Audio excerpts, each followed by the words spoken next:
This is Teachers Talk Radio, and you are listening live.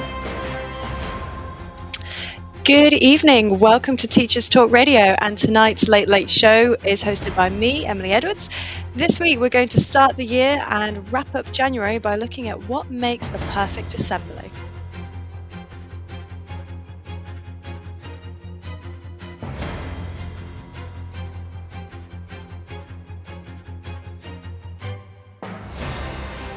This is Teachers Talk Radio, and you are listening live.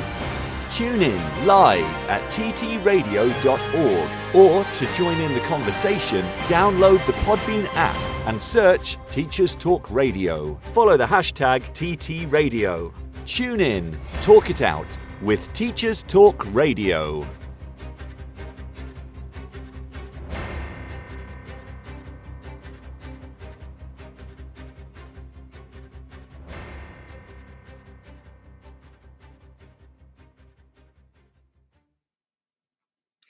Hello and welcome to Teachers Talk Radio tonight. As I said, my name is Emily Edwards.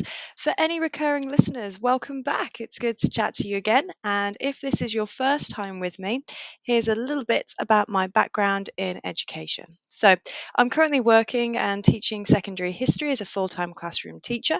I started my NQT year back when it was called an NQT year in 2017, and I have an NPQML as well as experiences in middle leadership, both in temporary positions as a pastoral deputy head of sixth form and as a curriculum lead for history, although thankfully not at the same time. I also have experience in teaching Key Stage 3 to 5 history and Key Stage 5 A-level politics. So, with the introductions having been made, we're going to discuss an aspect of education that we don't normally talk about as classroom teachers, that being assemblies. Tonight, we'll look at why more classroom teachers should consider leading assemblies, what makes a good assembly, and what common mistakes we should avoid. And then we'll also have an opportunity to listen to what you all said at home through some audience feedback from my Twitter or X poll. This show is brought to you in partnership with John Catt Educational, publishing professional development books and resources to support great teaching and learning in schools around the world. Have you checked out their latest releases? Use the code JCTTR2324 for 20% off your order. Don't miss out. Visit johncattbookshop.com to explore their full range of titles and advance your own professional development today. Happy reading. Introducing Eton X from Eton College, a diverse range of quality online courses enabling young people to aspire and excel. Designed for self-study, these web-based courses empower your students with essential leadership, communication, and academic skills for success at school and beyond. Our Study Skills course sharpens their learning abilities, while the AI Fundamentals course equips them with vital digital know-how in a fast-changing world. Other popular courses include verbal communication, critical thinking, writing skills, resilience, creative problem solving, and many more. Offer the Eton X curriculum in your school for free. Visit etonx.com to find out more. This is Teachers Talk Radio, and this is Teachers Talk Radio News. This week in the news, the Joseph Rowntree Foundation published their report, Poverty 2024. Among many of its startling conclusions was that 1 in 5 people, that's 22% of the UK population, were in poverty. In 2021 to 22, that's 14.4 million people. 8.1 million were working age adults. 2.1 million were pensioners. And 4.2 million were children aged between 3 and 10.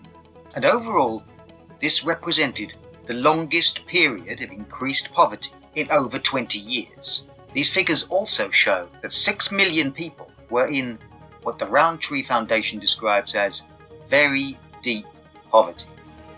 This week, widely reported, was the government's plan to ban disposable vapes. The Guardian carried a story earlier in the week of a head teacher who revealed that a vape detector he had installed in school bathrooms went off more than 100 times on the first day. He also recalled his horror when a student passed out after sharing a vape with someone else before school. Speaking to head teachers up and down the country, I don't think there's one school where young children are not addicted to vapes, he is quoted as saying.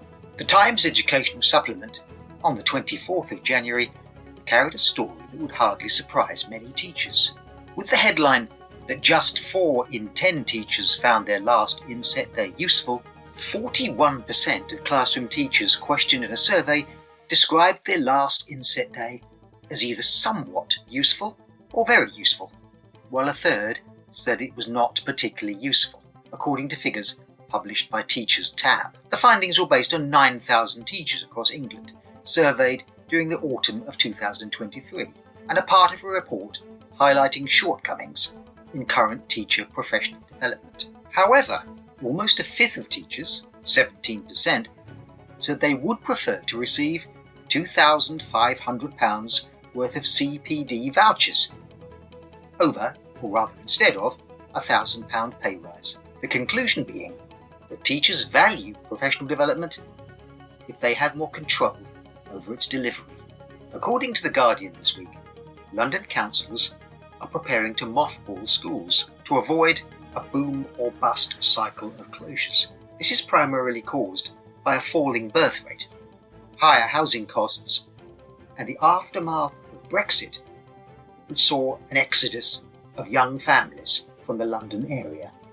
This week in the House of Commons, Gillian Keegan, the Education Secretary, was accused of filibustering by the Speaker Lindsay Hoyle, who admonished her for her lengthy, time-wasting answers to questions over exams and crumbling schools. The Speaker said, "We're having this problem every time, and it's topical questions. They're meant to be short and punchy." And finally, this week saw the conclusion of the BET Education Technology Conference in London at the Excel Centre. Among the many exhibitors you will have found, if you'd gone there, the Teachers Talk Radio exhibit, with Tom Rogers and other Teachers Talk Radio presenters conducting interviews, recording videos, which you can find on YouTube, and generally creating awareness of the work of Teachers Talk Radio. This has been your Teachers Talk Radio News with John Gibbs.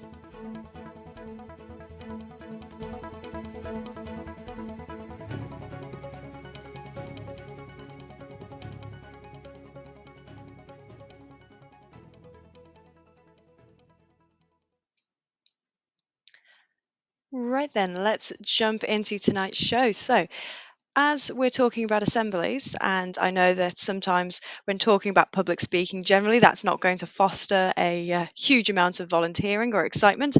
So, my first section tonight is going to be looking at why we should, as classroom teachers, get more involved with leading assemblies and being a part of assemblies. So, when coming up with show ideas for this upcoming term, I was asked by my line manager a couple of weeks ago if I was interested in leading the Holocaust Memorial Assembly this year, as I'd started the tradition of including it as a formal assembly last year as a curriculum lead for history. So I started it last year, along with some other formal assemblies for Black History Month, and I'd worked with SLT on an assembly on the history of Pride for LGBTQ Month.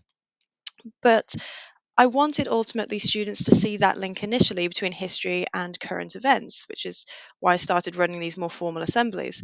So I think for me, an easy reason to start with is that it can be used to promote your subject to students to show its importance using a different perspective of it.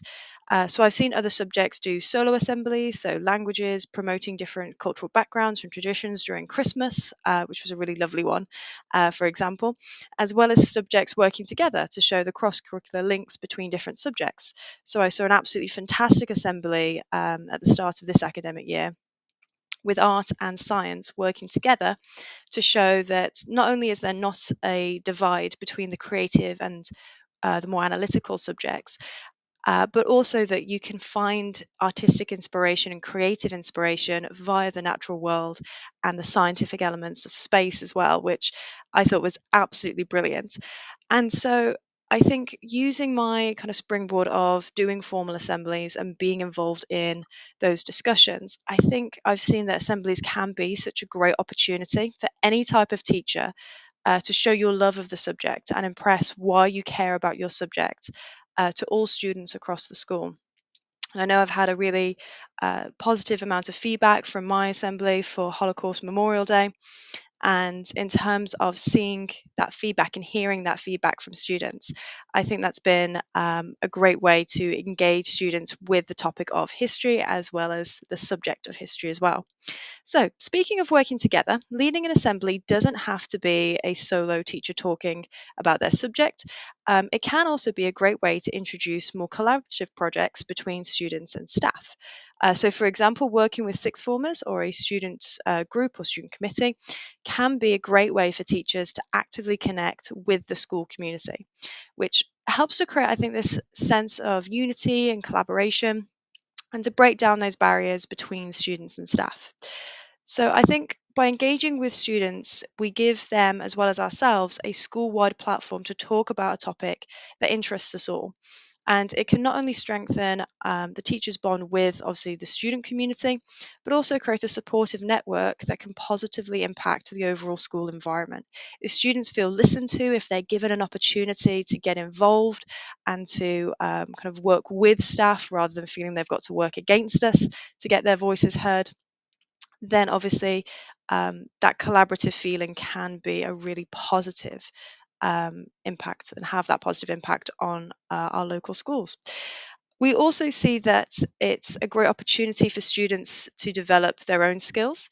So, for example, I mean, an easy one for sixth formers is to promote that doing assemblies can be great for personal statements for colleges, sixth forms, and universities. But as well, it allows teachers to kind of break down those barriers with students and provide themselves with kind of a supportive group to do an assembly rather than feeling like you have to take all the burden on yourself. And you can also not share just inspirational messages. We can also use that platform to cultivate that sense of pride and inclusivity within the school community, which is something I know that many schools, if not all schools across the country, are really trying to promote, not just within certain months or certain events, but throughout the school year. You could also become a bit of a key influencer in shaping or creating the school culture that you're looking for. I know that lots of teachers have shared kind of concerns about the way that education has changed and the nature of students have changed.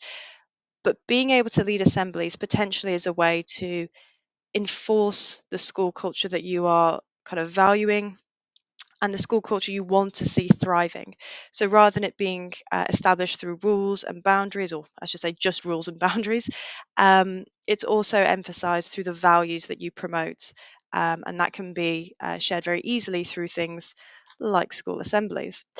So, speaking of these values, then, assemblies can be a great way to provide a platform for any teacher to reinforce their values or themes that they feel are important for students to embody, not just within the school, but also outside of school. So, for example, I know just in my school alone, I've seen wonderful assemblies talking about themes such as sexism and homophobia, and teachers who normally wouldn't get involved in assemblies, so outside of SLT, for example, actively engaging with those themes and leading the assemblies on those themes to promote the school values of integrity and kindness and talk about their own experiences and their own concerns when students accept and do not challenge those sorts of negative ideas in particular. And I think by engaging and selecting with this meaningful content that aligns with the school's ethos, teachers can really contribute to character developments of young people. And having an assembly setting adds that extra layer of engagement and formality to emphasize the importance of that topic. And it gives not just staff running the assembly, but the school as a whole the opportunity to instill the values that go beyond just textbooks and citizenship discussions and exercises in PSHE that can help shape students into well rounded individuals with a really strong moral compass. So it doesn't even have to be you as a teacher delivering that assembly. It can be through a teacher kind of introducing or bringing in internal or external speakers who may be specialists in these different themes or ideas. And they could use kind of the teacher as the conduit, in a sense, to be able to make that link between the internal school environment and external specialists. And I think that every teacher in a school does have an example, or really, I should say, is the example of a value that can be shared with students. So I think that we all know a teacher that is the epitome of patience, even with a very difficult year 9 class, last lesson on a Friday, just before a holiday. They're still able to show and reflect a lovely sense of kindness and patience. And that is something, obviously, that we really want to promote to students and emphasize as a value and as a virtue, I think, in some cases. We also know a teacher, I think, within our communities that represents kindness, maybe through their volunteering efforts inside or outside of school. And I think as well, if you're leading an assembly and you've chosen to do so, and fingers crossed you do hope to choose to do so, then I think you are the perfect example to emphasize courage and keeping an open mind to new experiences as values that students should hopefully then see and want to model in their own time. And it doesn't even have to be staff embodying these values. It can also be an opportunity to highlight kind of students who embody these values and celebrate student achievements.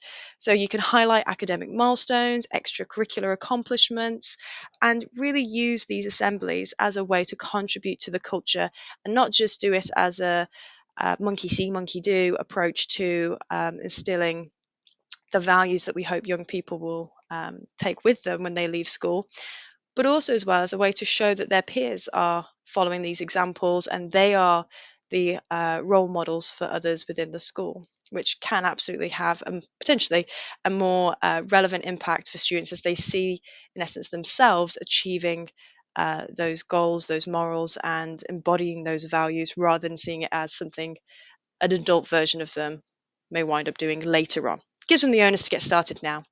And I think as well, creating a celebratory atmosphere within assemblies rather than just imposing discussions or talks, it can be a great way to promote students and to motivate them to strive for excellence and reinforces the idea that their efforts are recognized and appreciated within the school.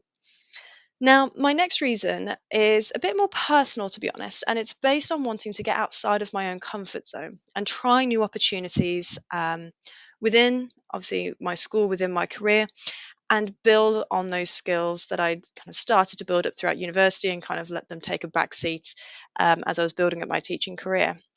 So, overall, I think my next reason is that assemblies can be a great way to challenge yourself and build on the skills that are invaluable in teaching. And for example, I think, as I've already mentioned, public speaking is a very important and useful skill to develop. And it is also probably one of the least exciting ones to develop because many people, like myself, really do not like public speaking. It can be very nerve wracking. I know as a perfectionist, trying to think of the perfect way to say something and to deliver a message will drive me partially insane for a small amount of time. And so I think the idea of practicing that skill and using assemblies to do so is initially quite nerve wracking. And I fully understand that feeling in any of my listeners here today. But I think ultimately it's the idea that no one likes or wants to think of the idea that they might look silly or they might sound scared or they might fail and embarrass themselves in some way. But I think we need to remember that not only are we professionals who talk in front of students all day, every day, for as long as they let us, really, but we also often encourage our students to push themselves, get out of their comfort zones, try something new. And I know when we talk about things like cold calling, we want students to be engaged. We don't want them to switch off and say, I don't know, or not attempt an answer because they're worried about how their peers might react. And I think it's really important then, especially in my case, that I wanted to model that trait really of going outside my comfort zone and being okay with being a little bit comfortable now, because it pushes and challenges me and makes me better at various skills that I want to improve on going forward. And I think it is important that we walk the walk as much as we talk the talk. And I think public speaking is like with any other skill, something that we only really improve through practice, through trial and error, through making sometimes small mistakes that we can then learn from. I know I'm still tripping over my words now as a public speaker, but having that practice and improving and learning what I feel comfortable with and being okay with making small slips, knowing that my audience isn't wanting to see me fail, has led to becoming a far more confident public speaker, especially when it comes to assemblies, than I was when I started a few years ago. So hopefully I'm not scaring you off too much. It is a skill that does get easier with time, and I know that it's something that I will continue to work on. Like with anybody else who's listening, if you've ever done any public speaking, it can be something that, even with all the practice in the world, you could have done 20 different presentations to vastly important people. And yet, the second you're asked to do one more, you can feel like you've forgotten all the basics. You're running through your script like Usain Bolt. And you feel your stomach fill up with butterflies, trying to calm yourself down. But I think it's the sort of thing that, with assemblies, it's not as daunting as we initially think. The idea of it is far worse than the actual reality of it. And I know the second I get started, the second I start getting into the swing of things in particular, the more confident I feel, the more proud of myself I am at the end of that public speaking moment, that assembling, knowing that I've done something that pushes me, that challenges me, is something that I take away with me far after the assembly finishes. And I think it helps as well with my school that we actually have two assemblies, because we split the year groups in half to make sure we can fit everyone in the hall. And so naturally, I get a second shot at the assembly, which does take the pressure off the first one a little bit and allows me to get more experience and confidence that I wouldn't have gotten if I'd only had that one shot. So I think ultimately my advice is bite the bullet, give it a go. Assemblies are a fantastic way to improve on that skill within the teaching environment, and it is a great way to kind of build up other skills that you might not normally get within the classroom. So if you're thinking, well, I like public speaking, or I can handle public speaking, I don't want to focus just on building skills. What else can you use assemblies for to build when it comes to your career? Well, assemblies are a great way to promote yourself. And let's be frank, if you have ambitions of moving up into higher levels of leadership and you want to take on SLT roles, for example, you are going to be expected to be able to lead assemblies.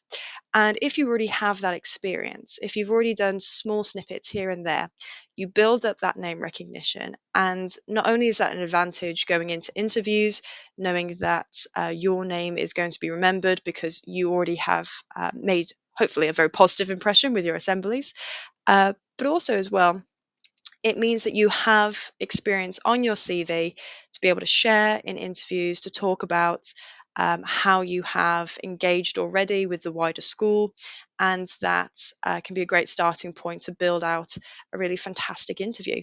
So I don't want to quote too much from The Simpsons here, but if I can quickly quote Troy McClure, you may have seen me in assemblies such as blank, blank, blank is a great way to get that name recognition, and not only within kind of promotional roles within the school, but also as well with students. I've noticed that I've had students from classes that I don't teach recognizing me in the hallways, or if they're going into a different lesson, and recognizing me and talking to me briefly about what I did. Sometimes it's very positive, sometimes it's just, oh, you did that assembly back last week, and it's like, yes, that was me. And even those small interactions that may not necessarily seem very positive can go a long way in building up a reputation in school, that carries a lot of weight with it. You are taken seriously. They've already followed, obviously, behaviour expectations with you. So there is a sense of creating a bit of legacy there and understanding of your importance within the school because you've led an assembly.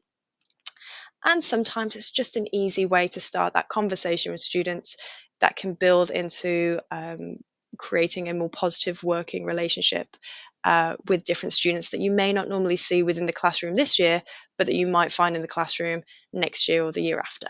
So why not give assemblies a go? It might just be what you need to build that name recognition amongst both staff and students. And finally, if all of that hasn't been very convincing, assemblies can also be used for teachers to express yourself. I don't think we get to talk enough about creativity in the classroom. I know there's another fantastic Teachers Talk Radio show talking about creativity in the classroom. But I also want to add to that and talk about how teachers can use seemingly unexpected opportunities like running assemblies to build in that creativity for themselves. So, for example, in terms of topics chosen, teachers can choose to discuss something that reflects either who they are, or they can use it to discuss something they're interested in. And if you want to share your idea for, say, a school club and want to promote it, assemblies are a fantastic way to do so because A, you have a captive audience, and B, you get to talk to the entire school and, in essence, have a free pitch to share that club idea and why they should be excited and engaged to join your new fantastic after school activity. You can also try and tie it in with school values or the vision, which would also be great to get senior leadership on board. But also, if there is generally a calendar event that you look really forward to, and you think, actually, I want to talk about this can be linked into different values. You can also try and link it into the school calendar. So if you're trying to set up a Star Wars club, for example, promoting the idea maybe on May the 4th would be a fantastic idea to link it in with the calendar and then link it into the ideas of responsibility and challenging abuses of power and standing up for your beliefs and, teamwork and friendship and all those key values that you'll find in Star Wars to promote your club. Link it in with the school values to get SLT on board, and also using the calendar to really make the most of any potential puns that you might want to. But it is a great way to show off that creativity, being able to talk about something you're interested in and promote something that you want to share with students, whilst at the same time being able to demonstrate that you can engage with the wider school community. Now, you could also show off your creativity when it comes to designing and organising the assemblies. That can really engage your students. Nothing says success than a student or two talking really positively about your assembly. Now, sometimes I've had a couple of students say to me, I really enjoyed that assembly. I thought it was very interesting, which made my week, to be honest. But you can also sometimes get the secondhand satisfaction when you overhear a student. I've overheard it a couple of times talking about students, I think in my year 9 group, were talking about what we were doing in assembly, and how I was like, oh, Miss already talked about that last lesson. But it was really interesting talking to my friends about it afterwards, and they were kind of bragging about how it looked like they knew so much. And it was a lovely little moment where, again, seeing that creativity channeled into an assembly, having that positive impact on students and getting them talking about the topic really is this huge boost, not just to my ego, but also as well to the sense that I've had that autonomy to be creative and to explore my subject in a way that might not necessarily fit in with a scheme of work within the classroom. So from the overall topic to how the assembly is delivered, I think assemblies are a great way for teachers to infuse their personality into the assembly and show off who they are as people, as well as contribute to a vibrant and dynamic school culture that can really inspire not just other staff members, but also as well our student community as well. So, whilst we obviously listen to a few notices, please do feel free to share in the comments as well if you've got any reasons why you've chosen to do assemblies in the past or in the present.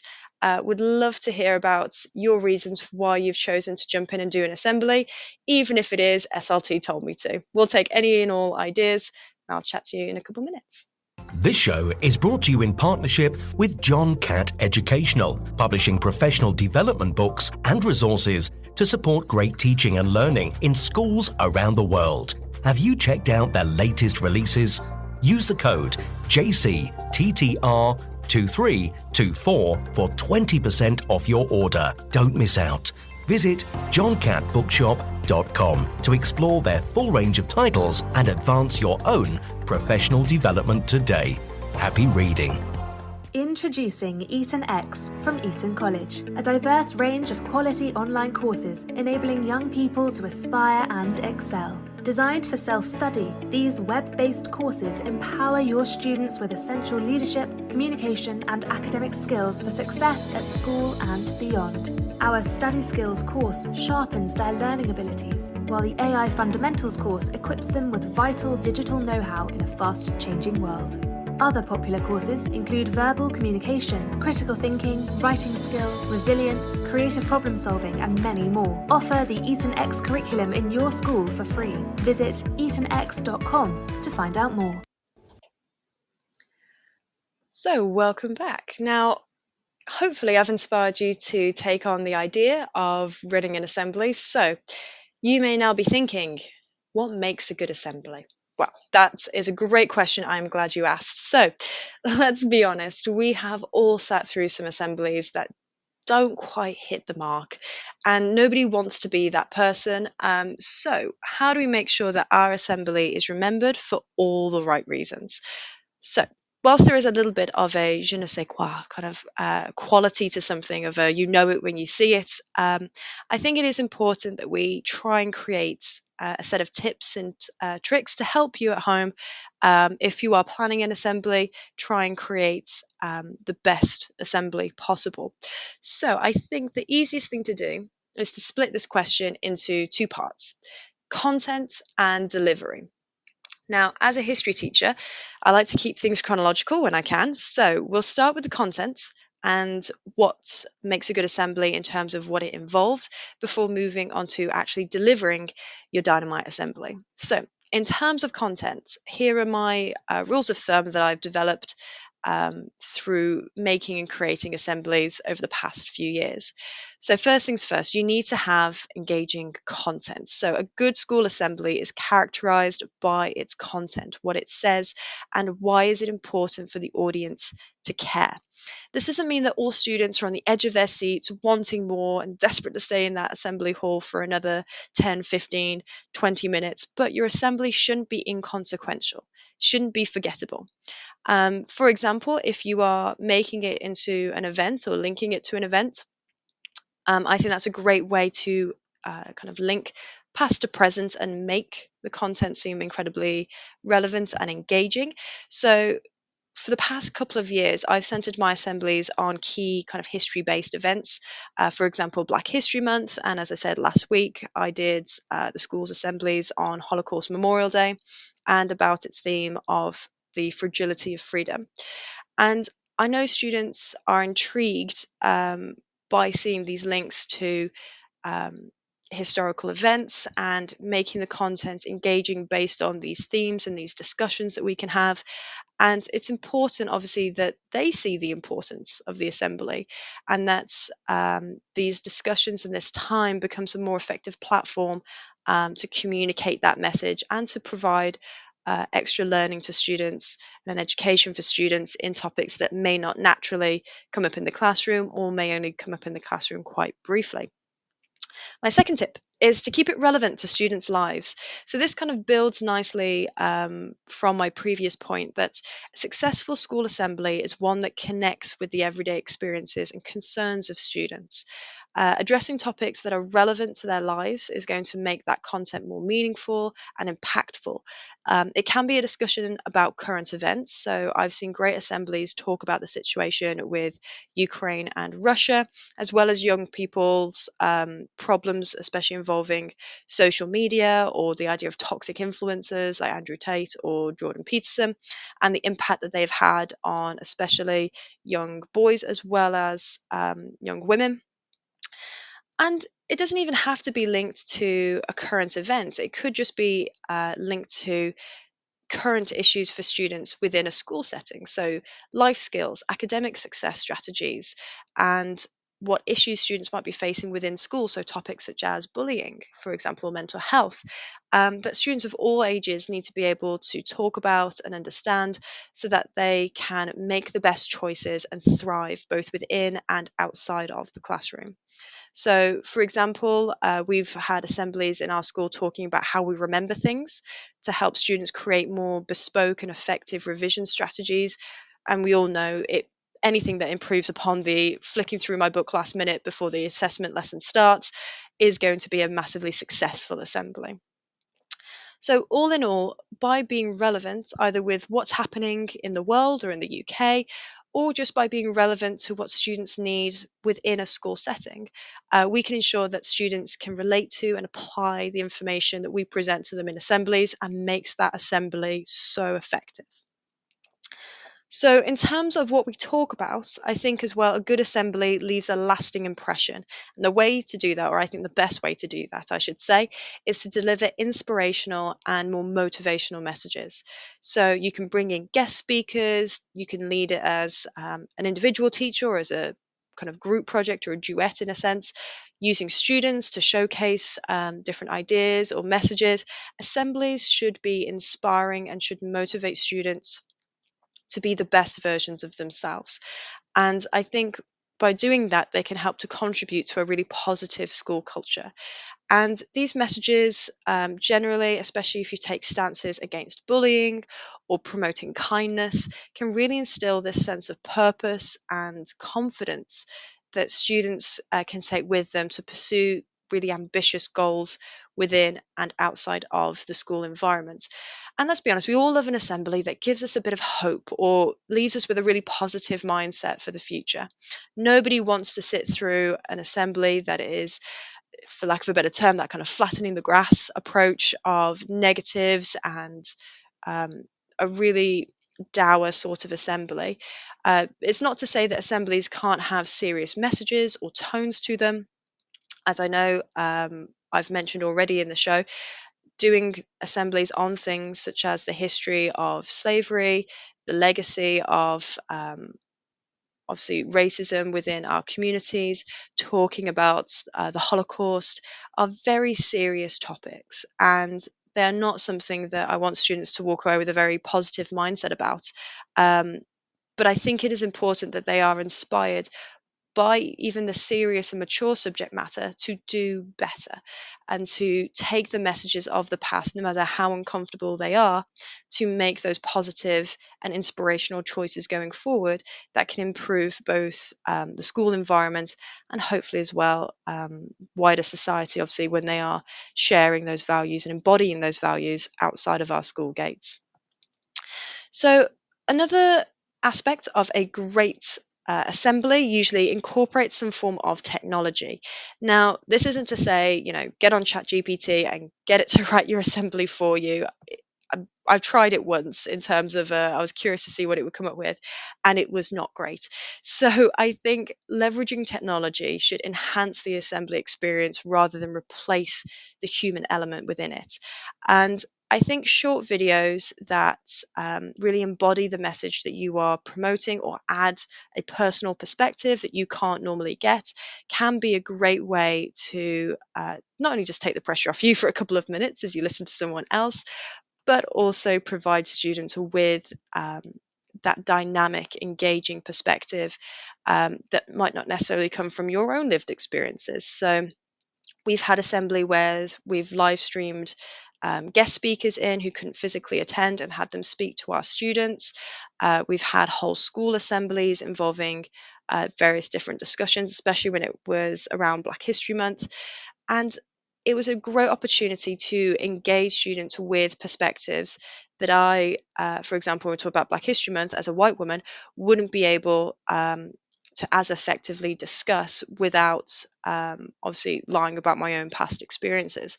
So it can be a great way to introduce different perspectives and different voices into the school, as well as enhance the general assembly experience with relevant visual aids. And finally, I think really good assemblies have some form of pre or post assembly um, content around it. So I think a great way to make assemblies feel even more relevant and even more important is not to treat them as one-off moments that students can rock up and then check out of. It's really important that students see the importance of your assembly within other elements. So it could be within form time activities or classroom tasks, anything that is suitable, obviously, for your school. But we've talked about how school and student groups can be really great supporters in creating or leading an assembly, uh, but also having those students take those discussions into PSHE or citizenship or ethics, link it into the tutor read book or the literacy project you're working on. And this is a great idea for teachers who are within the English departments of their school to link their assemblies to various books they may have introduced within lessons or within form groups. You could also link it to other school events, school-wide competitions, groups. That's great for art, DT, science, and maths to link their assembly in with already existing school events. And it can also be to lesson content, as I've done with history assemblies, linking it in with what different students and different year groups are currently studying and learning about. And I think it's really important that we do this in order for students to see the clear impact and importance of our assembly, because it is having an effect on their overall education, because we're not just relegating it to 15-20 minutes in a morning. It is part of our school values, therefore it's part of our school. It's also great to hear that follow up from students and get students to reflect on what you've talked about in your assembly and even potentially apply what they've learned. So reinforcing not just the importance of the assembly, but also the value of that assembly. And that can be fantastic for teachers to see that immediate um, positive impacts of the time and the effort they've put in creating this assembly. So that's in terms of content, but what about delivery? Well, clear organization is a great place to start. So a well executed assembly is effectively organized. Beginning to end should have a very logical flow in the same way that we plan our lessons. We need to make sure, obviously, that our audience, our students, can easily follow our content and our message throughout. So the themes being presented aren't lost in a haze of various different examples. It's clear, it's very straightforward to understand, and it minimizes distractions. So that way, then, it maximizes the impact of the information being shared and creates a very professional experience, I think, for everyone involved. It looks like something that you have taken time to do, and therefore students invest that time back within the assembly by paying it the attention it deserves. Now, the second one is something that, as I've said, is a work in progress, I think, for a lot of people, including myself, and that will be having excellent public speaking or communication skills. Now, in terms of speaking articulately, this doesn't necessarily have to be flawless public speaking, as in you never make a mistake, you never need to rely on a speech or a script. You can do it as an improvisational style. So even I'm stripping over my words. It has to be something ultimately authentic. And it's fine to stumble over a word or two, as you've just heard me, we all do it, it's perfectly natural, or to be a bit shaky at the start when you're finding your feet. But obviously, remembering that everybody in that room does want you to succeed. Nobody likes watching someone fall apart, speak publicly, or watching them constantly apologize for being very natural in terms of speaking because they don't think it's good enough. So I think a key thing to remember is that we are experts in speaking to other people. We are experts in leading small presentations in terms of how we present our lessons, how we explain concepts, how we deal with mistakes in the classroom, especially when we're delivering an explanation. Obviously, we don't fall apart in the classroom, or at least I hope you don't. We are able to bounce back, clarify, move on confidently. Confidence is key. So make sure that you do practice. You go over your speech a couple of times if you've written a script, so that way then you can feel more confident knowing when the beats are, when your tone is supposed to change, and obviously the timing of your assembly, which we'll talk about in a bit. but also it gives you an opportunity to then look up from your speech, establish eye contact with your audience, create that connection, using that engaging and positive body language is going to convey confidence far more than a perfectly delivered script will. Being able to read out the words is fine, but if there is no engagement with the audience through this authenticity around your public speaking or your communication skills, then that is going to be obviously a bit more of an issue than actually just reading the words. So, speaking of creating engaging delivery, my third tip is to vary your tone and pace. So, make sure you add variety to your speech by modulating your tone appropriately and adjusting your speaking pace. When I go through, say, lists of different events, I might speed up a bit for students to feel a sense of being overwhelmed with information, to understand that sense of an overwhelming set of restrictions or punishments or examples of an event that really emphasizes the point I'm trying to make. And sometimes I will slow things down to pausing. Especially if I want to have an impactful statement or something I want students to walk away remembering, saying it calmly and confidently and then stopping for a moment gives me a chance to catch my breath, but also adds to that sense of importance for different parts of my script. And that strategic pause highlights what you think students should walk away with knowing. In terms of my fourth point for delivery, it feeds in a little bit to what we've talked about, but I've put it as its own separate point, and that is handling nervousness. Now, the reason I've put it in as its own separate point is because I want to emphasize it is normal to feel nerves, obviously, especially before doing any public speaking, but I don't want to just frame it in a negative way of just don't be scared, because that's not very helpful at all. But if you can channel that nervous energy into enthusiasm and focus, you are then able to engage students more authentically with your assembly. So take deep breaths, and please do remember to breathe throughout your presentation. Obviously, nobody wants to forget what they're saying and panic and just completely shut down. It is important to take those breaths and rest points and remind yourself that your audience is there to hear your message, not to scrutinize your every move. It can very much feel that way when you've got hundreds of eyes looking directly at you, but it does become more manageable over time. And handling those nerves in a really healthy way rather than just trying to suppress it, making it obviously a part of your preparation by creating those pauses and taking breaths throughout and making a pointed reference to yourself in your mind to stop at that full stop, take a breath, and then carry on rather than trying to rush all the way through your script as quickly as possible. And I think as well, it's important to embrace those nerves and use those as an opportunity to improve your public speaking skills and view each presentation as that chance to grow and to learn. And finally, then, timing and duration. With any assembly that you see people kind of rolling their eyes at or grumbling about later in the staff room, it will be mostly because it runs over. So make sure that you are mindful of the timing of your assembly and that it fits within an allocated time. I've had moments where I've realized I've written far too much for the assembly. I've assumed students will naturally coming into the hall and get seated and sorted really quickly, forgetting it's winter and lots of bags and jackets have to come off. And so in the moment, I've had to realize, right, this paragraph has got to go. I'm moving on to the next one.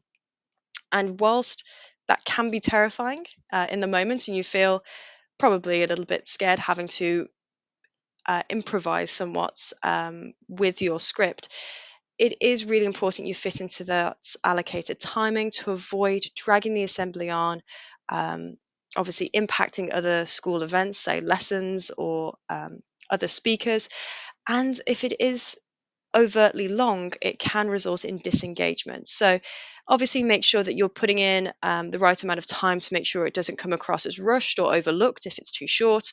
But again, try and fit into a healthy time limit within your allotted section for assembly in the mornings usually, so that way then you can have a really professional sounding and really impactful assembly.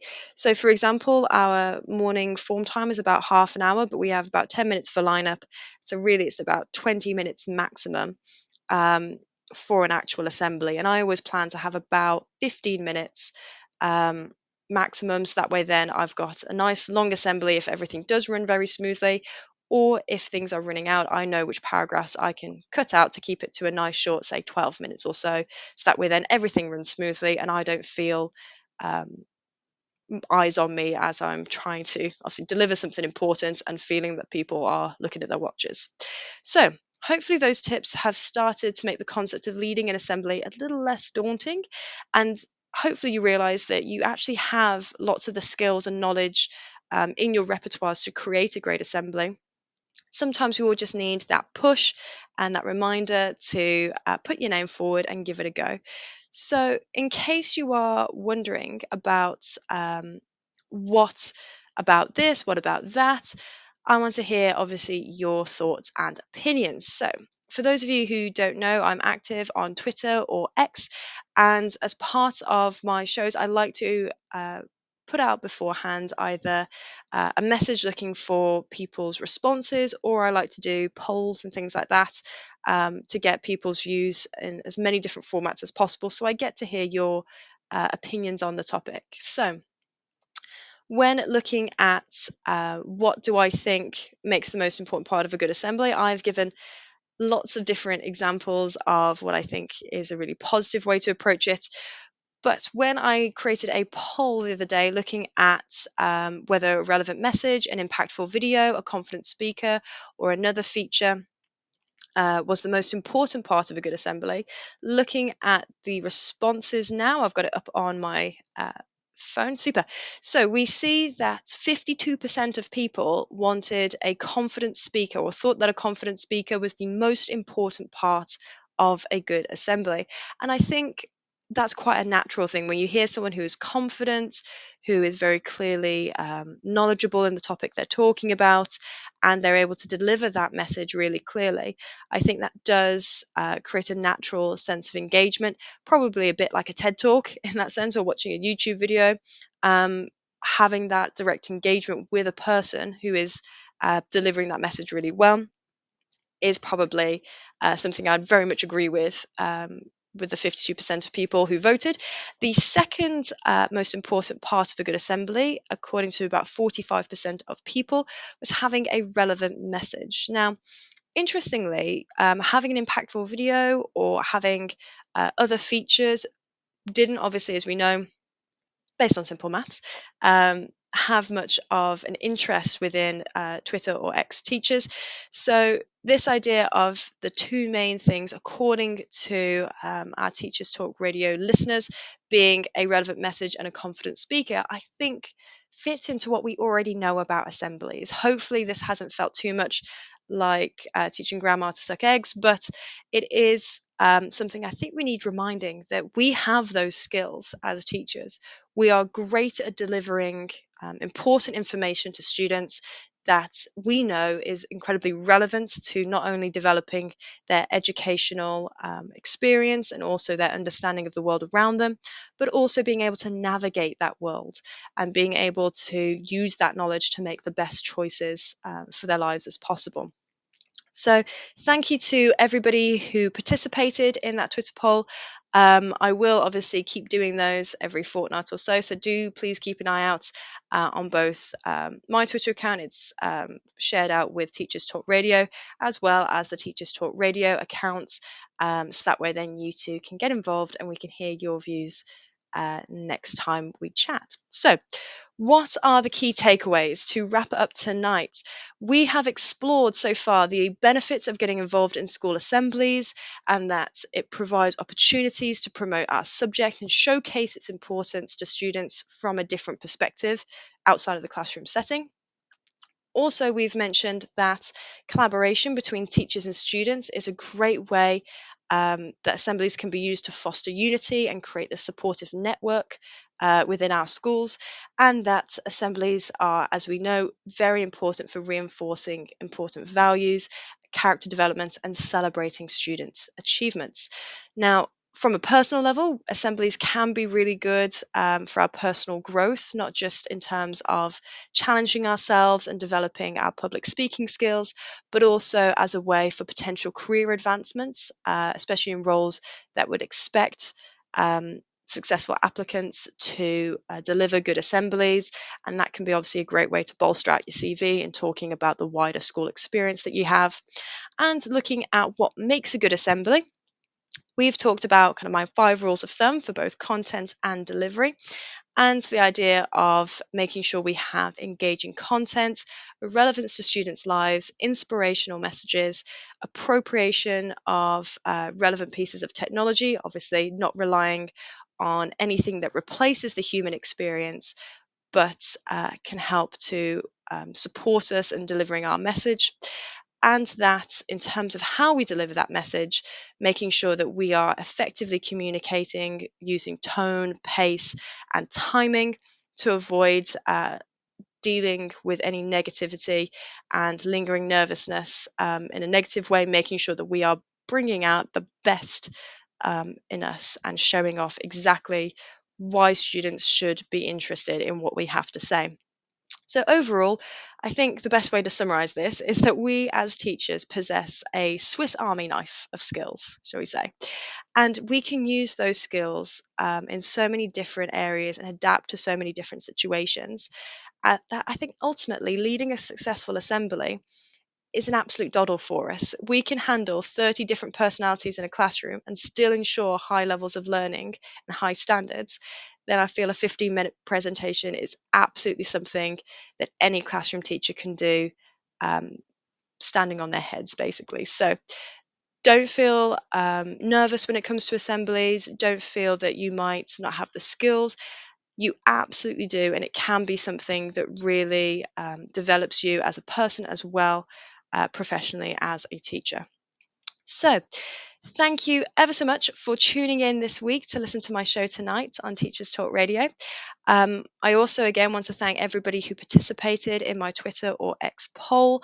Very much appreciate seeing what you all think and getting involved with teachers outside of just the comment section on our show.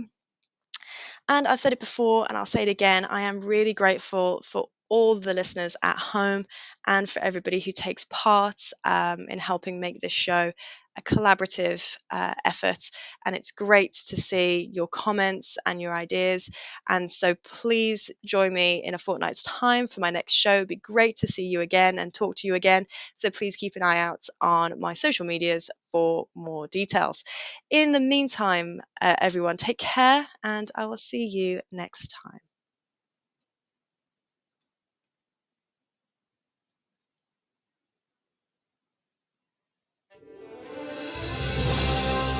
You've been listening to Teachers Talk Radio. Tune in live and listen back at ttradio.org. We look forward to hearing from you next time on Teachers Talk Radio.